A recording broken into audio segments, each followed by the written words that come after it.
사람들은 모두 제각기 길을 갑니다. 우리 그리스도인들은 신앙의 길을 갑니다. 그런데 인생의 길이나 신앙의 길에서 빠른 길이 아니라 바른 길을 가는 것이 중요합니다. 오늘은 사순절 두 번째 주일입니다. 정확하게 사순절의 4분의 1, 열흘이 지났습니다. 사순절은 멈춤의 시간입니다. 지금까지 걸어온 길을 돌아보는 시간입니다. 지금 걸어가고 있는 길을 성찰하는 시간입니다. 앞으로 걸어갈 길을 분명히 하는 시간입니다. 주님은 십자가를 지시고 고난과 죽음의 길을 앞서 가셨습니다. 그 길의 끝에서 부활의 길을 활짝 열어주셨습니다. 길이 끝나는 곳에서 길이 되어주셨습니다.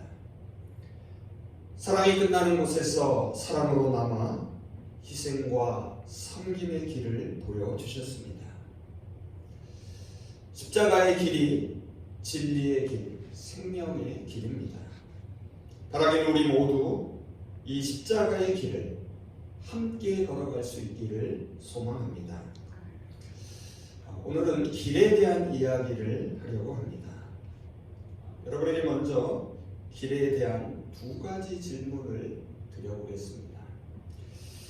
한번 곰곰이 생각해 보시기 바랍니다. 첫 번째 질문입니다. 세상에서 가장 넓은 길은 무엇일까요? 맞추셔도 상품은 없습니다. 저는 양광모 시인의 가장 넓은 길이라는 시에서 답을 찾았습니다. 가장 넓은 길. 살다 보면 길이 보이지 않을 때가 있다. 원망하지 말고 기다리라. 눈에 덮였다고 길이 없어진 것이 아니요, 어둠에 묻혔다고 길이 사라진 것도 아니다. 묵묵히 빗자루를 들고 눈을 치우다 보면 새벽과 함께 길이 나타날 것이다. 가장 넓은 길은 언제나 내 마음속에 있다. 다음은 두 번째 질문입니다. 세상에서 가장 먼 길은 무엇이겠습니까? 제가 찾은 답은 머리에서 가슴까지 내려오는 길입니다. 고 김수환 추기경이 노년에 하신 말씀입니다. 머리로 생각한 사람이 가슴에 이르는데 70년의 세월이 걸렸다고 고백합니다. 한자어로 길은 도입니다. 도를 뜻하는 길이란 사람이 마땅히 걸어야 할 길을 말합니다. 그래서 신사에게는 무슨 도가 있습니까? 신사도가 있습니다. 장사를 하는 사람에게는 상도가 있습니다. 예술가에게는 예도가 있습니다. 자, 그렇다면 혹시 도둑에게는 어떤 도가 있는지 아십니까? 절도가 있다고 말합니다. 사람은 언행에 절제와 절도가 있어야 합니다. 사람이 사람답게 살아가기 위해서는 바른 길, 정도를 걸어야 합니다. 신앙의 길에도 바른 길, 정도가 있습니다. 우리 그리스도인들이 마땅히 걸어가야 할 길, 그 정도에 대해서 함께 생각해 보고자 합니다. 오늘 말씀은 길에서 길을 물으며 시작합니다. 예수님과 제자들은 지금 예루살렘으로 가는 길 위에 있습니다. 예수님은 도상에서 제자들에게 묻습니다. 27절입니다. 사람들이 나를 누구라고 하느냐? 제자들은 각자 들은 대로 전합니다. 사람들이 예수님을 예언자 중 한 사람으로 보고 있다라고 말합니다. 여러분, 예수님은 왜 이런 질문을 하셨을까요? 사람들이 자신을 어떻게 생각하는지 그들의 평가를 알고 싶었던 것일까요? 예수님의 평소 모습을 보면 그런 것 같지는 않습니다. 만일 사람들의 평판에 민감하셨다면 그렇게 거침없이 행동하지 않았을 것입니다. 예수님은 사람들의 평가에 대해 아무런 대꾸를 하지 않습니다. 오히려 곧바로 제자들에게 질문을 던지십니다. 그러면 너희는 나를 누구라고 생각하느냐?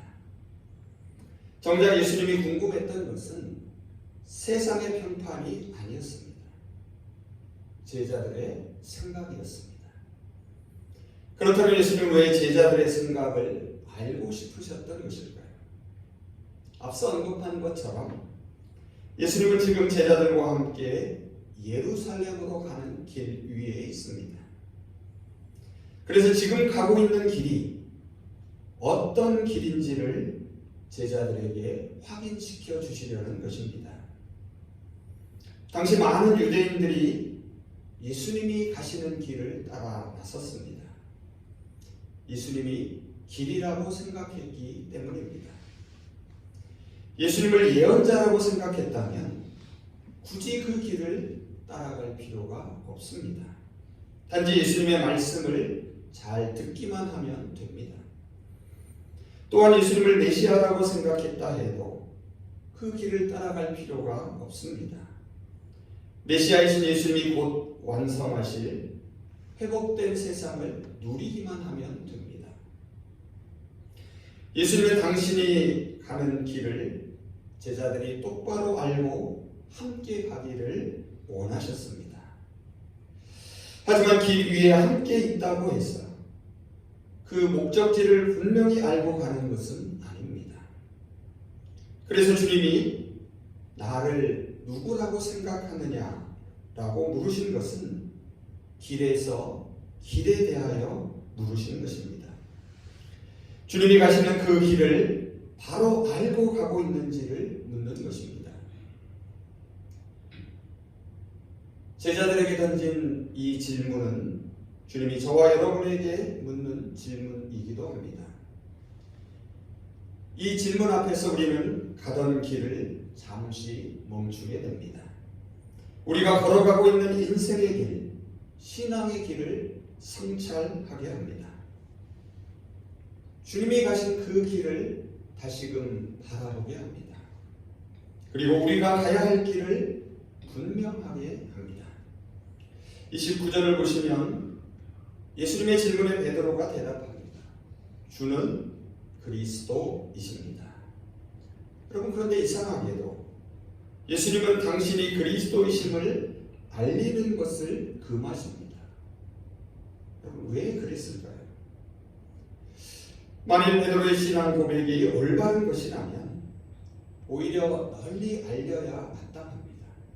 그런데 예수님은 그걸 막고 계십니다. 우리는 이에 대해서 두 가지를 생각해 볼 수 있습니다. 첫째는 예수님께서 그 시점에서 자신이 메시아 그리스도이심을 세상에 알리고 싶지 않았을 수 있습니다. 아직 주님의 때가 이르지 않았다고 생각한 것입니다. 다음 둘째는 예수님이 보시기에 베드로의 대답이 옳긴 하지만 아직 충분히 옳지는 않았을 수 있습니다. 아직 부족한 부분, 오해하고 있는 부분이 있다는 말입니다.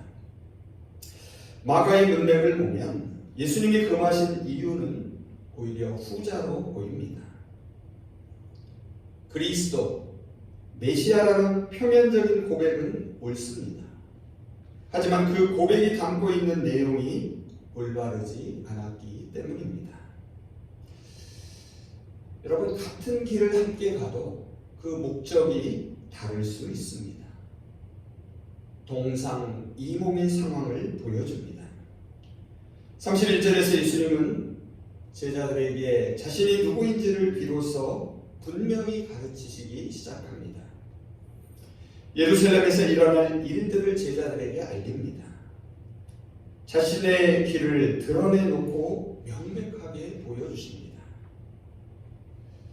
주님은 스스로를 메시아 그리스도 대신에 인자라고 말씀합니다. 그리고 인자인 자신이 걸어가게 될 네 가지 길을 알립니다. 첫째, 인자는 많은 고난을 받는다고 말합니다. 고난의 길입니다. 둘째, 인자는 장로들과 대제사장들과 서기관들에 의하여 버림을 받습니다. 고독한 길입니다. 셋째, 그들에게 죽임을 당합니다. 죽음의 길입니다. 마지막 넷째로, 하지만 사흘 만에 살아날 것이라고 말합니다. 부활의 길입니다. 인자는 38절에 또다시 등장합니다.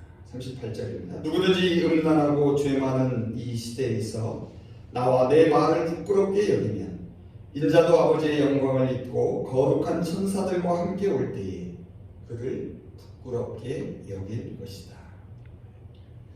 인자인 예수님은 고난의 길, 고독의 길, 죽음의 길, 부활의 길을 갑니다. 그래서 그 길을 부끄러워하지 않고 가는 사람들에게 거룩한 아버지의 영광이 임한다고 약속합니다. 여러분, 십자가의 길이 하나님의 영광에 이르는 바른 길입니다. 그 이유가 35절에 나옵니다. 왜냐하면 자기 목숨을 구원하고자 하면 잃을 것이고 나와 복음을 위해 자기 목숨을 잃으면 구원할 것이기 때문입니다. 생명의 길은 주님이 가시는 길에 있습니다. 생명은 스스로 움켜진다고 지킬 수 있는 것이 아닙니다. 오히려 주님께 내어 맡기고 주님의 뜻대로 살아갈 때에 생명의 풍성함을 누릴 수 있습니다. 하지만 이 길은 당시 아무도 예상하지 못한 뜻밖의 길이었습니다. 제자들도 마찬가지였습니다. 그래서 베드로는 예수님의 옷자락을 바짝 끌어당기며 말립니다. 여러분, 32절을 보시면 베드로가 항변했다고 번역하고 있습니다. 항변했다는 단어는 꾸짖었다 혹은 책망했다는 뜻입니다. 메시아 그리스도이신 예수님이 그런 길을 가면 안 된다고 반발합니다. 만약 정말로 주님이 그 길을 가신다면 자신이 앞장서서 막겠다는 것입니다. 여기서 우리는 주님을 따른다고 하지만 실제로는 저만치 앞서가는 제자들을 봅니다. 오늘도 자신의 영광의 길로 주님을 이끌고 가려는 그리스도인들의 모습이 겹쳐 보입니다. 그러자 예수님은 제자들을 보시며 베드로를 꾸짖습니다. 33절입니다. 사탄아, 내 뒤로 물러가라. 너는 하나님의 일을 생각하지 않고 사람의 일만 생각하는도다. 여러분, 여기 잘 보시면 주님께서 제자들을 보시며 말씀하고 계십니다. 이것은 무엇을 의미할까요? 베드로만이 아니라 제자들 모두가 같은 생각을 품고 있었음을 알려줍니다. 이상 동몽을 보여줍니다. 주님이 베드로를 향해 사탄이라고 부른 것은 베드로가 사탄이라는 뜻이 아닙니다. 베드로가 지금 사탄의 길을 가고 있다는 말입니다. 지금 베드로는 예수님이 가시는 길을 가로막고서 방해합니다. 그래서 뒤로 물러서라고 하십니다. 주님의 제자인 베드로가 사탄의 역할을 했다는 사실은 오늘 우리에게 무엇을 말해줍니까? 오늘날 우리 그리스도인들도 언제든지 사탄의 길을 갈 수 있음을 경고합니다. 우리 그리스도인들은 주님과 함께 길을 가는 사람들입니다. 주님이 저와 여러분에게 묻습니다. 너희는 나를 누구라 생각하느냐? 저와 여러분에게 주님은 누구이십니까? 이 질문은 우리에게 두 갈래 길에서 결단을 촉구합니다. 지금까지 여러분은 주님의 길을 걸어왔습니까? 아니면 베드로의 길을 걸어왔습니까? 이제부터 주님과 함께 십자가의 길을 가겠습니까? 아니면 자신의 욕망을 따라 사탄의 길을 가시겠습니까? 주님은 이어지는 말씀을 통하여 주님과 함께 십자가의 길을 걷도록 제자들을 다시금 부르십니다. 예수님은 주님의 길을 가려는 제자가 가져야 할 마음 자세에 대하여 말씀하십니다. 34절을 한번 보시기 바랍니다. 누구든지 나를 따라오려거든 자기를 부인하고 자기 십자가를 지고 나를 따라야 한다. 나를 따라오려고 하는 사람은 곧 제자를 말합니다. 제자는 스승이 걸어가는 길을 뒤따라가는 사람입니다. 결코 앞에서 이끄는 사람이 아닙니다. 그리고 주님을 따르기 위해서는 두 가지가 필요하다고 말씀하십니다. 하나는 자기를 부인하는 것입니다. 자기를 부인한다라는 것은 결코 자기를 앞세우지 않는 것을 말합니다. 자신을 앞세우지 않는 것은 사람의 일이 아니라 언제나 하나님의 일을 생각하는 것입니다. 그래서 하나님의 눈길로 세상의 길을 바라보는 것입니다. 또 다른 하나는 자기의 십자가를 지는 것입니다. 자기 십자가를 지는다는 것은 이미 나 자신이 사형 선고를 받은 것을 의미합니다. 당시 로마 제국에서 십자가형은 로마 황제의 통치에 대항하는 자를 처형하는 죽음의 형벌이었습니다. 그래서 십자가는 로마 황제가 주인이 아니라는 선언입니다. 우리 그리스도인들이 지고 가는 십자가는 오직 주님만이 삶의 주인이라는 고백입니다. 자기 부인과 십자가는 새로운 길을 가게 하는 원동력입니다.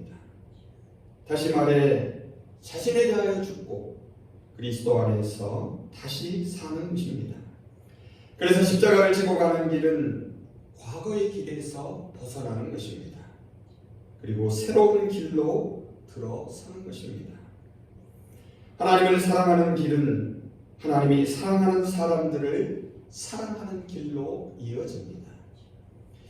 이제 우리의 십자가는 그저 바라보는 십자가여서는 안 됩니다. 가만히 서 있는 십자가여서도 안 됩니다. 우리의 십자가는 언제나 지고 가는 십자가이어야 합니다. 움직이는 십자가이어야 합니다. 머리 위에 있는 것이 아니라 등 위에 있어야 합니다. 머리가 아니라 가슴에 있어야 합니다. 우리의 십자가는 그래서 비스듬히 기울어져야 합니다. 전에도 말씀드린 기억이 있고 지난 새가족 교육에서도 말씀드렸습니다. 우리 뒤에 보시면 강단에 곱게 서 있는 이 십자가도 바라기는 언젠가 기울어졌으면 하는 바람입니다. 이제 말씀을 정리해 보겠습니다. 사람은 저마다 길을 갑니다. 우리 그리스도인들은 신앙의 길을 갑니다. 오늘 말씀은 우리가 걸어가야 할 바른 신앙의 길에 대한 답을 줍니다. 우리 주님이 길을 가는 저와 여러분에게 먼저 물어오십니다. 너희는 나를 누구라 생각하느냐?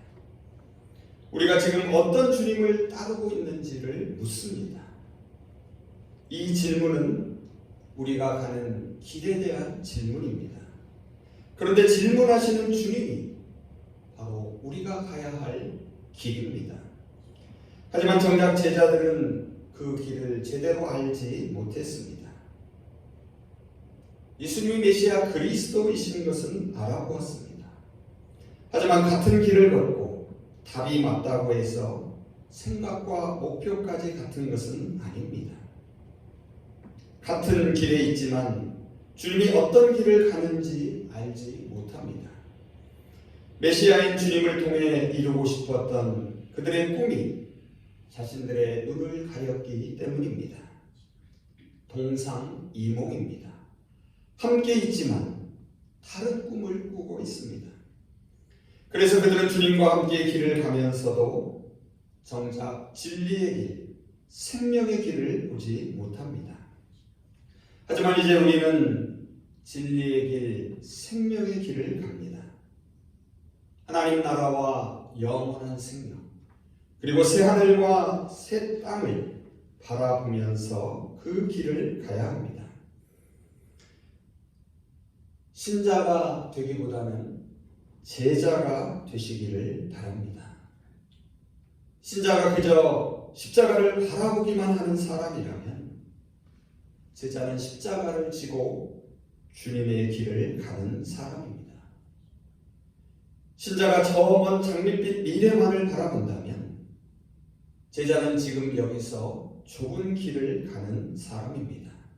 힘들어도 지금 여기서 주님을 따라 한 걸음을 내디뎌야 아침에 목적지에 도착할 수 있습니다.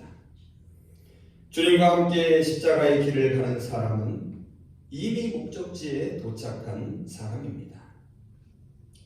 주님이 길이고 진리이고 생명이시기 때문입니다.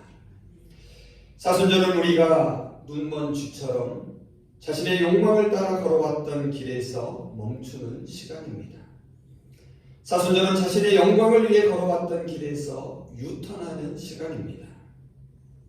주님이 앞서가신 길을 따라 우리 십자가를 지고 예루살렘을 향해 올라가는 시간입니다.